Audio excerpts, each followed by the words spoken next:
जशी कानावरती निधन वार्ता कळाली तेव्हाच मोठा धक्का बसला.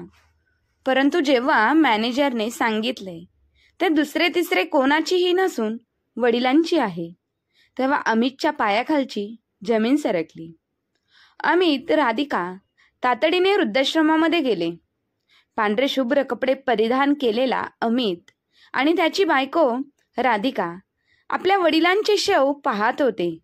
तितक्यातच देशपांडे काकांनी तुळशी वृंदावनाच्या दिशेने बोट फिरवले आणि अमितने बाबांचे शरीर पाहिलं तर मृत अवस्थेत पडलेले बाबा तरी शरीर हातामध्ये आपल्या मुलाचा म्हणजेच अमितचा फोटो घेऊन त्यांनी शेवटचा श्वास त्याच अवस्थेत सोडला होता. अमित त्याच्या वडिलांचे अंत्यसंस्कार करण्यासाठी आला होता. खरं तर अमितचे बाबा सखाराम काका वृद्धाश्रमात राहत होते. फार पूर्वी अमित त्यांना वृद्धाश्रमात सोडून गेला होता. तेव्हापासून ते याच वृद्धाश्रमात राहत होते. इथे राहता राहता प्रत्येकजण एका कुटुंबाप्रमाणे राहत होता. कारण आता आपल्या घरच्यांना आपल्याशी काहीही देणं घेणं नाही हेच सत्य त्याने स्वीकारलं होतं. आणि आता जे काही आहे ते इथेच आहे. आता हे वृद्धाश्रमच त्यांचे घर आहे आणि इथे राहणारे लोकच त्यांचे कुटुंब आहे. सखाराम काका त्यांच्या मृत्यूपर्यंत त्या वृद्धाश्रमातच राहिले आणि जेव्हापासून अमित त्यांना सोडून गेला तेव्हापासून एकदा दोनदा त्यांनी अमित सोबत बोलण्याचा प्रयत्न केला होता. परंतु अमितकडे त्यांच्याशी बोलण्यासाठी वेळ नसायचा. त्यामुळे हळूहळू सखाराम काकांनी अमितला फोन करणे बंदही केले होते. आणि आज बऱ्याच दिवसांनी अमितच्या मोबाईलवर कोणाचा तरी फोन आला, ज्याने त्याला सांगितले की अमितचे बाबा सखाराम काका यांचा मृत्यू झाला आहे आणि त्यांच्या अंत्यसंस्कार करण्यासाठी त्यांच्या मुलाला म्हणजेच अमितला वृद्धाश्रमामध्ये यावे लागेल. वृद्धाश्रमात आल्यानंतर अमित वडिलांच्या अंत्यसंस्कारासाठी गेला आणि वडिलांचे अंत्यसंस्कार केल्यानंतर पुन्हा वृद्धाश्रमात परतला आपल्या वडिलांच्या वस्तू पाहण्यासाठी आणि त्या घेऊन जाण्यासाठी.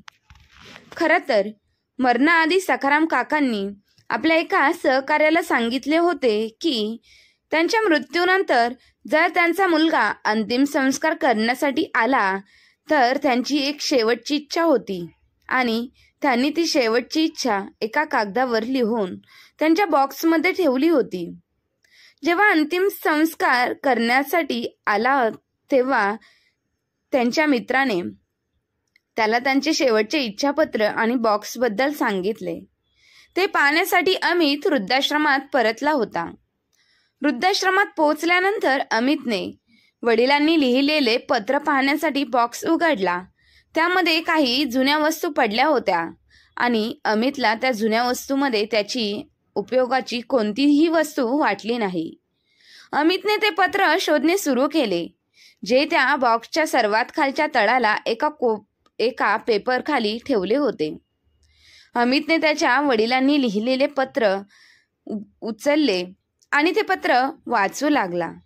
त्याला त्याच्या वडिलांची शेवटची इच्छा जाणून घ्यायची होती म्हणून तो ते पत्र वाचू लागला. ते पत्र हातात घेऊन जसा तो वाचू लागला तसा त्याच्या डोळ्यातून अश्रूच्या धारा वाहू लागतात आणि तो स्वतःवर ताबा ठेवू शकत नव्हता. कारण त्या ठिकाणी त्याच्यासोबत त्याची बायको सुद्धा आलेली असते. त्याची पत्नी राधिका सुद्धा तेथे खोलीत उभी असते. स्वतःच्या नवऱ्याला असे रडताना पाहून ती त्याला विचारते, काय झालं अमित, तुम्ही असे का रडत आहात? मान्य आहे तुमच्या वडिलांचा नुकताच मृत्यू झालेला आहे, पण एक ना एक दिवस सगळ्यांनाच जावे लागेलच ना. तुम्ही स्वतःला इतका त्रास करून घेऊ नका. यात रडण्यासारखे काहीही नाही. अमित त्याचे अश्रू जितके पुसत होता तितकेच अश्रू डोळ्यातून बाहेर पडत होते. आज तो त्याचं रडणं थांबवू शकत नव्हता. आज त्याची इच्छा असूनही तो त्याचे अश्रू थांबवू शकत नव्हता. सतत वाहणारे अश्रू पाहून राधिका त्याला विचारते की असं नेमकं काय लिहिलं आहे तुमच्या वडिलांनी जे वाचून तुमचं रडणं थांबतच नाही? मलाही दाखवा ते पत्र. परंतु जेव्हा राधिकाने ते पत्र वाचायला सुरुवात केली तेव्हा ती जागेवरच स्तब्ध झाली. तिच्या तोंडून आवाज निघत नव्हता. ती काहीच न बोलता एका जागेवर उभी राहिली. अमित तिथेच बसून त्याच्या वडिलांच्या फोटोकडे बघून रडू लागला. तो रडता रडता आपल्या वडिलांची माफी मागू लागला. तो रडत रडत बोलत होता की बाबा प्लीज मला माफ करा. माहीत नाही पण का मी तुमच्या बोलण्यावर विश्वास ठेवला नाही. मी तुमच्या व्यतिरिक्त प्रत्येक व्यक्तीच्या बोलण्याला महत्त्व दिले, परंतु तुमच्या बोलण्याला कधीच महत्त्व दिले नाही. शिवाय कधीच तुम्हाला माझा वेळही दिला नाही. मी माझ्या आयुष्यातील सर्वात मौल्यवान गोष्ट आज गमावली. बाबा, तुमचं माझ्या आयुष्यात असणं किती महत्त्वाचं आहे मला कधी कळालेच नाही. परंतु आज जेव्हा तुम्ही माझ्यापासून कायमचे दूर निघून गेलात तेव्हा मला तुमची कमी भासत आहे. बाबा परत या ना प्लीज. अमित अश्रूंनी भरलेल्या डोळ्यांनी आणि जड आवाजाने हे सर्व काही बोलत होता. त्याचा आवाजही व्यवस्थित निघत नव्हता. राधिका तिच्या नवऱ्याला धीर देत म्हणाली, अमित स्वतःला सांभाळा. आता हे सत्य आपण बदलू शकत नाही ना. तेव्हाच अमित रागाने राधिकाकडे पाहतो आणि स्वतःला तिच्यापासून दूर करतो आणि म्हणतो की हो, आता हे सत्य मी बदलू शकत नाही की माझे वडील आता ह्या जगात नाही आणि आता त्यांना इच्छा असूनही पाहू शकणार नाही मी.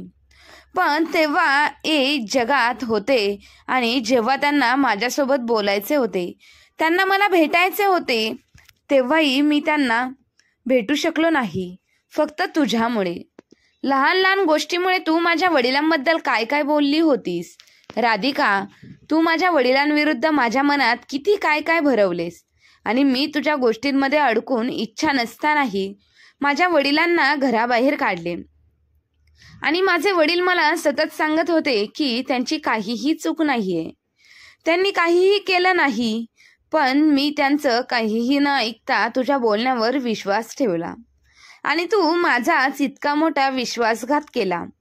आज जर माझे वडील हे पत्र सोडून गेले नसते तर मला सत्य कधीच कळाले नसते आणि मी नेहमी वडिलांनाच चुकीचा समजलं असतं. राधिका, तू केलेल्या ह्या चुकीसाठी मी तुला कधीच माफ करणार नाही. तू कोणती छोटी मोठी चूक केलेली नाहीस, तर खूप मोठा गुन्हा केलेला आहेस आणि ह्या गुन्ह्यासाठी कोणतीही तुला माफी मिळणार नाही. दूर हो माझ्या नजरेपासून. मी तुला कधीही माफ करणार नाही. रागाच्या भरात राधिका आणि अमित दोघेही घरी येतात. पण घरी येताच अमित राधिकाला घरातून बाहेर काढतो. राधिका रडत रडत घरातून निघून जाते आणि दुसऱ्याच दिवशी राधिकाची आई आणि तिचा भाऊ तिला घेऊन अमितच्या घरी येतात. राधिकाची आई अमितवर ओरडून बोलते की तुमची हिंमत कशी झाली माझ्या मुलीसोबत असं वागण्याची. तुम्ही तिला नक्की काय समजून ठेवले आहे. तुम्ही माझ्या मुलीला धक्के देत घराच्या बाहेर काढले. तुमची हिंमत कशी झाली. तुम्हाला माहित नाही का मी तुमच्यासोबत काय करू शकते. तेव्हा अमित रागातच म्हणाला, काय करणार तुम्ही. बोला, काय करू शकता तुम्ही. तुम्हाला जे करायचं आहे ते करा, पण आता ह्या बाईला माझ्या घरात जागा नाही. तुम्हाला माहित आहे का तुमच्या मुलीने काय केलं आहे. राधिकाची आई अमितला रागातच बोलताना पाहून थोडी शांत होऊन म्हणाली, असं काय केलं आहे माझ्या मुलीने ज्यामुळे तुम्ही तिला घराबाहेर हाकलून दिले. तेव्हा अमित तिच्या सासूला म्हणाला की हे तुम्ही तुमच्या मुलीला का नाही विचारले की तिने काय केलं आहे. राधिका खाली मान घालून उभी असते. तेव्हा अमितची सासू पुन्हा त्याच्याकडे पाहते. तेव्हा अमित म्हणतो की ही नाही सांगणार. नाही, तुम्हाला मी सांगतो तुम्हाला तिने काय केलं आहे. खरं तर तुमच्या मुलीला सुरुवातीपासूनच एकटे राहणे पसंत होते आणि माझ्या वडिलांचे घरात राहणे तिला आवडत नव्हते. तुमची मुलगी मला नेहमी सांगायची की आपण बाबांना वृद्धाश्रमात का नाही ठेवत, पण मला माझ्या वडिलांना वृद्धाश्रमात ठेवायचे नव्हते. मग हळूहळू राधिकाने डाव खेळायला सुरुवात केली जेणेकरून माझे वडील माझ्या नजरेत वाईट होतील. राधिकाने खूप डावपेच खेळले, पण जेव्हा त्याचे काहीच झाले नाही तेव्हा हिने वडिलांना त्रास द्यायला सुरुवात केली. कधी त्यांच्या जेवणात जास्त मीठ टाकायची तर कधी जेवणात मिरची टाकायची. अशीच ती वडिलांना त्रास देऊ लागली. मी वडिलांसाठी अंघोळीला गरम पाणी दिले तर ही त्यात बर्फाचे तुकडे टाकून पाणी मुद्दाम थंड करायची. परंतु मला या गोष्टी काहीच माहीत नसायच्या. मला तर हे सर्व कधी कळालंच नाही. इतके सगळे सहन करूनही वडिलांनी कधी तिची तक्रार केली नाही, कारण की माझ्या कुटुंबात कोणतेही विघ्न नको म्हणून. पण तरी हिला जराही लाज वाटली नाही आणि तिने आपले वाईट कर्म चालूच ठेवले. पण मला या सगळ्या गोष्टींबद्दल काहीच माहीत नव्हती. मी विचार करत होतो की राधिका खूप चांगली आहे आणि माझ्या पाश्चात वडिलांची खूप चांगली काळजी घेते. पण सत्य काही वेगळेच होते. असाच एक दिवस मी ऑफिसमधून आलो तेव्हा राधिकाने मला सांगितले की अमित, मी माझ्या कपाटात काही पैसे ठेवले होते आणि सोबतच एक चैन आणि अंगठी पण होती. पण आता मला ते पैसे मिळत नाही आणि ते चैन अंगठी पण. तेव्हा मी राधिकाला म्हणालो, कदाचित तू लक्ष दिले नसशील आणि तू मार्केटमध्येच जास्त पैसे खर्च केले असतील, नाहीतर तुझ्याकडून पैसे कुठेतरी पडले असतील आणि आता तू घरी येऊन शोधत आहेस. जर पैसे घरी ठेवले असेल तर ते कुठेही जाणार नाही आणि चैन अंगठी पण तिथेच असेल, नीट पहा. तेव्हा राधिका म्हणाली, बघा अमित, घरात तुम्ही आणि बाबांशिवाय दुसरं कोणीही नाही, मग पैसे कुठे गेले? हे सर्व ऐकून मला खूप राग आला आणि मी राधिकाला ओरडलो की हे तू काय बोलत आहेस? वडिलांबद्दल असा विचार तुझ्या मनात आलाच कसा? बाबांना पैसे चोरण्याची काय गरज आहे? सर्व काही तर त्यांचेच आहे. राधिका त्यावेळेस काहीच बोलली नाही. पुन्हा काही दिवसांनी जेव्हा आम्हाला एका नातेवाईकाच्या लग्नाला जायचे होते तेव्हा राधिकाने मला सांगितले की तिच्या कपाटात ना तिचे दागिने आहेत ना ते 5 लाख रुपये आहेत, जे मी तिला काही दिवसांपूर्वी सुरक्षित ठेवण्यासाठी दिले होते. राधिकाने जेव्हा मला हे सगळं सांगितलं तेव्हा माझ्या पायाखालची जमीनच सरकली, कारण मी नवीन कार विकत घेण्यासाठी माझी वर्षभराची कमाई वाचवली होती. मी अनेक वर्षांपासून जोडलेले पैसे अचानक गायब झाले होते. त्यामुळे मी खूप काळजीत पडलो आणि मी राधिकाला म्हणालो, राधिका बघ, कुठेतरी ठेवले गेले असतील. मी आणि राधिका दोघेही वेड्यासारखे संपूर्ण घर पैसे शोधू लागलो. पण आम्हाला ना पैसे सापडले ना दागिने. तेवढ्यात बाबा बाहेरून बागेतून फिरून नुकतेच घरी आले होते आणि राधिकाने बाबांना पाहतच म्हणू लागली, अमित, आज तुम्ही काहीही बोललात तरी मी चोर पकडल्याशिवाय राहणार नाही. असं म्हणत राधिका बाबांच्या खोलीत शोधू लागली. बाबा म्हणाले की तुम्ही हे सगळे काय करत आहात आणि असं अचानक माझ्या खोलीतलं सगळं सामान का हलवत आहात? तेव्हा राधिका म्हणाली, ती चोराला पकडण्याचा प्रयत्न करत आहे. ज्याने चोरी केली आहे त्याला सर्वांसमोर आणण्याचा माझा प्रयत्न आहे. राधिका सर्व सामान शोधू लागली आणि मग बाबांच्या कपाटातून नोटांचे बंडल आणि राधिकाचे दागिने खाली पडले, जे वडिलांच्या कृत्यात ठेवले होते. हे सर्व पाहून मी खूप घाबरलो आणि मलाही वाटले की कदाचित राधिका बरोबर बोलत होती. मीच तिला चुकीचं समजलं होतं. या सर्व गोष्टींचा विचार करून मी राधिकाच्या म्हणण्यानुसार बाबांना वृद्धाश्रमात पाठवून दिले. जेव्हा बाबा वृद्धाश्रमात जायला तयार नव्हते तेव्हा मी स्वतः त्यांचे कपडे पॅक केले आणि त्यांना म्हणालो की एकतर तुम्ही खोलीतून स्वतः बाहेर या, अन्यथा मला मजबुरीने तुम्हाला बाहेर काढावे लागेल. एवढं बोलून मी खोलीतून बाहेर आलो आणि काही वेळाने वडीलही त्यांची बॅग घेऊन खोलीतून बाहेर आले. बाबांचे डोळे पूर्णपणे सुजलेले होते.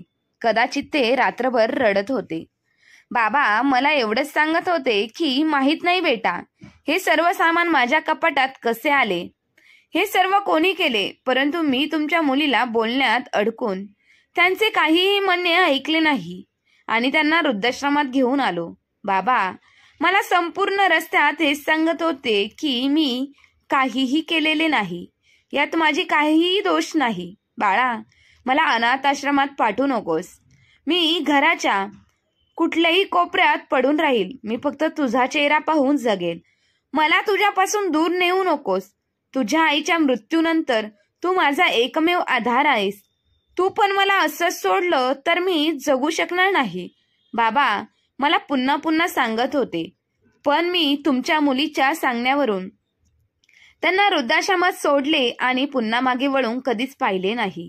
आणि आता 2 दिवसांपूर्वी वृद्धाश्रमाच्या मॅनेजरने मला फोन केला आणि सांगितले की तुमच्या वडिलांचा मृत्यू झालेला आहे. जेव्हा मी वृद्धाश्रमात पोहोचलो तेव्हा मी पाहिले की माझे बाबा जमिनीवर पडले आहेत आणि त्यांनी माझा फोटो छातीवर ठेवलेला आहे. खरं तर ज्यांनी बाबांना सकाळी सगळ्यात आधी उठून पाहिले होते त्यांनी सांगितले की बाबा रात्रीपासून माझा फोटो छातीशी लावून असेच खुर्चीवर बसलेले होते. सकाळी उठून त्यांनी जेव्हा जाऊन पाहिले तेव्हा सुद्धा माझे बाबा असेच बसून माझा फोटो छातीशी धरून बसले होते.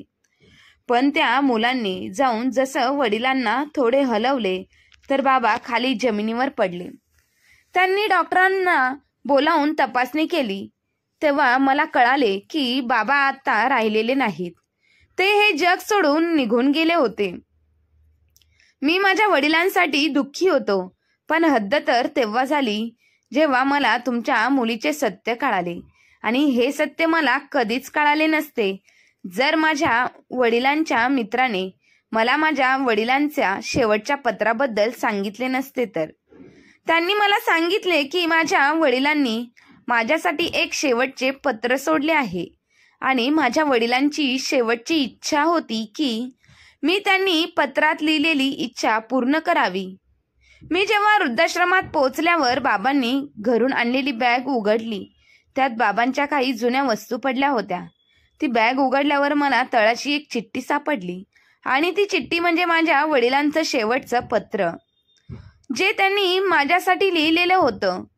तुम्हाला जाणून घ्यायचे नाही का सासूबाई की त्यात माझ्या वडिलांनी माझ्यासाठी काय लिहिले होते, जे वाचून मी तुमच्या मुलीचा इतका तिरस्कार करू लागलो.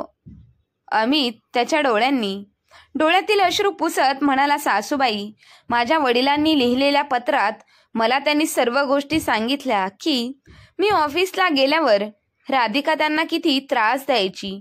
खाणेपिणे, अंघोळ आणि इतकेच नव्हे तर बाबांचे घरात राहणे देखील कठीण केले होते आणि बाबा हे सर्व माझ्यासाठी सहन करून घेत होते आणि मी मूर्ख इतके समजू शकलो नाही. अगदी शेवटच्या पत्रातही त्यांनी फक्त त्यांच्या निर्दोषतेबद्दलच लिहिले होते. त्यांनी लिहिले होते की ज्या दिवशी आम्हा दोघांना पार्टीला जायचे होते त्या दिवशी ते पहाटेपासून घराबाहेर नव्हते आणि त्यांचे कारण म्हणजे राधिकाने बाबांना सांगितले होते की बाबा, माझी आई खूप आजारी आहे, अमितला यायला वेळ लागेल, म्हणून तुम्ही एकदा जाऊन या, माझ्या आईला बघून या. वडिलांनी माझ्याशी बोलायला सांगितले पण राधिकाने माझे त्यांच्याशी बोलणे केलेच नाही आणि म्हणाली की माझा फोन सापडत नाहीये. तेव्हा बाबा तुमच्या घरी गेले होते सासूबाई. अमितची सासू म्हणाली, तुम्ही कुठल्या दिवसाबद्दल बोलत आहात अमित? त्यानंतर अमितने सासूला तारीख सांगितली आणि म्हणाला, मी या दिवसाची गोष्ट करत आहे सासूबाई. तेव्हा ती म्हणाली, पण मी त्या दिवशी घरीच नव्हते, मी शहराबाहेर गेले होते काही महत्वाच्या कामासाठी. तेव्हा अमितच्या डोळ्यांतून वाहणाऱ्या अश्रूंना पुसत हसत म्हणाला, हेच तर सासूबाई, जर त्या दिवशी तुम्ही घरीच नव्हता तर तुमची लाडकी मुलगी बाबांशी खोटं का बोलली आणि तिने मला सांगितले की बाबा बागेत फिरायला गेले आहेत, आता येतच असतील. आणि बाबा घरी येताच ती त्यांच्यावर रागवली आणि मी इतका मूर्ख होतो की मी माझ्या वडिलांचे एकदाही ऐकले नाही. ते बिचारे मला समजावत राहिले पण बायकोच्या बोलण्याने मी इतका आंधळा झालो होतो की मला काहीच दिसत नव्हते. माझ्या मनात हा सुद्धा विचार आला नाही की राधिकाला कसे कळाले कपाटाच्या कोणत्या भागात आणि कोठे दागिने लपून ठेवले आहेत, जे कपाट उघडताच राधिकाला पाहता क्षणी सापडले.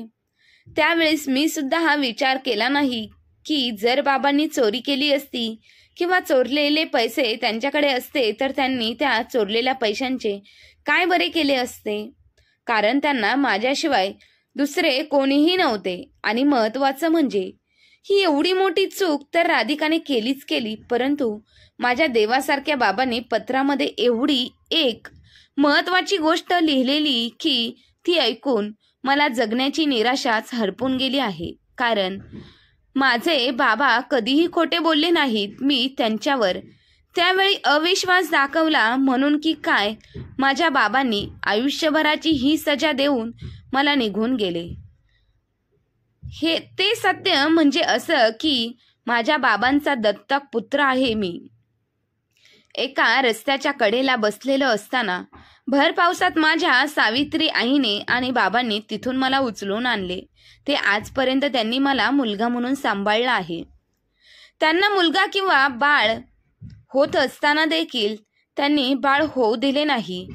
कारण जर त्यांना बाळ झाले असते तर त्यांचा माझ्याकडे दुर्लक्ष होईल, म्हणून त्यांनी फक्त माझा विचार केला आणि माझ्यासाठी जगले.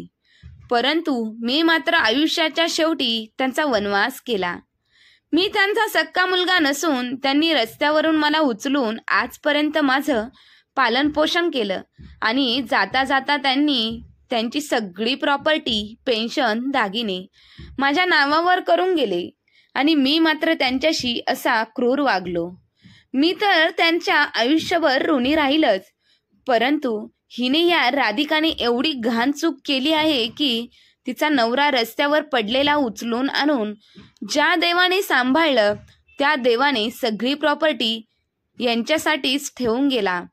त्याच देवावरती चुकीचे आरोप लावून त्यांना घरातून बाहेर काढले. आता हिच्या पापाला फेडायचं कुठे असं म्हणून अमित ढसढसा त्यांच्या सासूसमोर रडत होता. परंतु आता मात्र वेळ निघून गेलेली होती. त्याने त्याच्या बायकोच्या सांगण्यावरून देवासारख्या बापाला घराबाहेर काढलं होतं. कारण त्यावेळेस माझा मेंदू कामच करत नव्हता. म्हणतात ना, वाईट वेळ सांगून येत नाही, पण माझा वाईट काळ नुकताच सुरू झाला होता आणि माझ्या मूर्खपणामुळे माझ्या वडिलांचा मृत्यू देखील वाईट काळ सुरू झाला होता. मी माझ्या वडिलांचे जीवन नरक बनवले. एवढं सगळं लिहून झाल्यावर बाबांनी त्यांची शेवटची इच्छा त्या पत्रात लिहून ठेवली होती.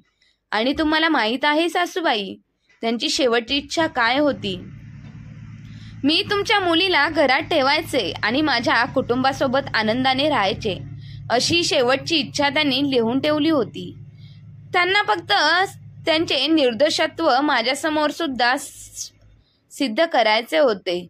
त्यांनी तुमच्या मुलीला गुन्हेगार सिद्ध नाही केले, तर त्यांनी स्वतःला फक्त निर्दोष सिद्ध केले. आणि त्यांचे माझ्यावर किती प्रेम आहे जे मी कधीच पाहू शकलो नाही. आई वारल्यापासून त्यांनी मला क्षणभरही कमीपणा जाणवू दिला नाही. पण मी माझ्या वडिलांच्या त्यांच्या शेवटच्या क्षणी सन्मानाचे जीवन दिले नाही. जर मी माझ्या वडिलांना सोडले नसते तर कदाचित माझे वडीलही आज माझ्यासमोर जिवंत राहिले असते. कदाचित मी माझ्या वडिलांना पाहू शकलो असतो, त्यांच्यासोबत प्रत्येक गोष्ट बोलू शकलो असतो. मी एकदा त्यांचे ऐकले असते आणि त्यांच्यावर विश्वास ठेवला असता तर आज असे झाले नसते. सखाराम काकांचे शेवटचे पत्र ऐकल्यानंतर अमितच्या सासूबाईंच्या डोळ्यांतून अश्रू वाहू लागले आणि त्या स्वतःला रोखू शकल्या नाही. आणि विचार न करता, काहीही न बोलता त्यांनी त्यांच्या मुलीच्या 3-4 कानाखाली मारल्या. आणि कानाखाली मारताना त्या म्हणाल्या, मला तुझ्यासारखी मुलगी झाली नसती तर ते बरे झाले असते. मी तर तुला असे संस्कार दिले नव्हते. मग हे सगळं तू कुठून शिकलीस? तू एकदाही विचार केला नाही का? जे काही तू तुझ्या सासऱ्यांसोबत करत आहेस तसं तुझ्या आईबाबांसोबत झालं तर तुला कसे वाटेल? अमितच्या सासूने तिच्या मुलीला खूप काही सुनावले आणि अनेक गोष्टींनी तिचा अपमानही केला. पण जाता जाता थांबून अमितची सासू त्याला म्हणाली की अमित बेटा, या क्षणी तुमच्या मनात काय चालले आहे ती मी समजू शकते आणि मी तुम्हाला माझ्या मुलीला त्वरित माफ करण्यास सांगणार नाही. परंतु तुम्हाला ही नक्की सांगेल की तुमचे वडील ज्यांच्यावर तुम्ही खूप प्रेम करत होते त्यांना गैरसमजामुळे तुम्ही स्वतःपासून दूर केलं. जर तुम्ही तुमच्या वडिलांचा आदर करत असाल तर तुम्ही त्यांच्या निर्णयाचा देखील आदर केला पाहिजे. आणि आत्ताच तुम्ही सांगितले की तुमच्या वडिलांचा शेवटचा निर्णय आणि त्यांची शेवटची इच्छा काय होती. आत्ताच तुम्ही म्हणालात की तुमच्या वडिलांची शेवटची इच्छा होती की तुम्ही आपल्या कुटुंबासोबत आनंदाने जगावे. मला मान्य आहे अमित, हे सगळं विसरणं तुमच्यासाठी सोपं नाही. पण राधिकाला घराबाहेर हाकलून तुम्ही तुमच्या वडिलांची आज्ञा मोडू नका. ते जिवंत असतानाही तुम्ही त्यांना खूप त्रास दिला, त्यांना खूप तडपडवले. पण मी तुमच्यासमोर हात जोडते अमित, तुमच्या वडिलांच्या मृत्यूनंतर निदान त्यांच्या आत्म्याला तरी शांती द्या. जी त्यांची शेवटची इच्छा होती ती त्यांच्या मृत्यूनंतर तरी पूर्ण करा. आपल्या सासूचे बोलणे समजून अमितने राधिकाला घरातच ठेवले. परंतु त्याने तिला माफ केले नाही आणि त्याने वडिलांची शेवटची इच्छाही मान्य केली आणि राधिकाला घरातच राहून दिले.